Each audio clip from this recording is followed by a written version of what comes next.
My name is Jonathan Boyd Crimes. I'm presenting for my grandfather on my mother's side, Joseph Holland Boyd, who served in the United States Army, actually 3 separate times. I've got 3 separate sets of discharge papers for him from the Army. The military has played an important role in my family's history. My father, my uncle, my grandfather, my aunt have all served in the military, and they've all had some amazing stories to tell. Like my uncle happened to be on one of the ships during the Cuban Missile Blockade. My fondest memory was he had a farm out in Douglasville that had been in the family for over 100 years. And I would go out there and work on his farm with him during the summers. And one of my favorite memories is getting up.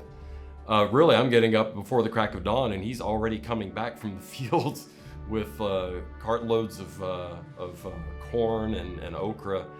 And then I would get up and go up there with him, and sometimes we would cut down a tree and use that for firewood. And those were great memories and a great way for a boy to grow up. My mother wrote a few paragraphs. We called him Papa. I never called him grandfather. He was always Papa. She says, Papa actually enlisted in the Army and was honorably discharged from the Army 3 different times. He had the rank of private first class, and corporal. I remember him wearing an Army uniform when we were first in Puerto Rico, and I also remember him saying he had all the privileges of an officer with none of the responsibilities, because during World War II, he was no longer in the Army, but he had been brought on as a civilian advisor, had to wear the uniform, could go to the officers club, the officers mess, but was not actually a part of the Army at that point. So we could go to the officers club on the base.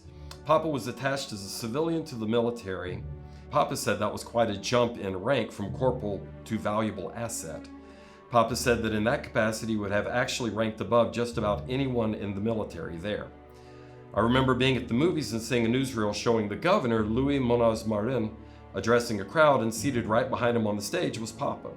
I also remember at one time riding in a limousine going to some event Papa was participating in, and I got to ride in the jump seat, which I thought was pretty cool. When we visited Ramey Air Force Base, the same base where Papa was stationed when he was in Puerto Rico, we were housed in the same accommodations that General Eisenhower stayed in when he visited there. I would like for them to know that he grew up incredibly poor in Arkansas and Georgia. His family couldn't afford shoes. The school children would make fun of him and his brothers and sisters because they didn't have any shoes to wear. And he decided that that was not going to be the future for his children or his grandchildren, and he worked hard. His daughter was the second one to graduate from college in our family. Her older sister was the oldest one. And then I managed to go and get my PhD at one point, and a great deal of it is because of him and how much he valued education. When I think about my grandfather, I think about the words honesty, integrity, and at his funeral, the minister kept using the phrase, he lived a life beyond reproach.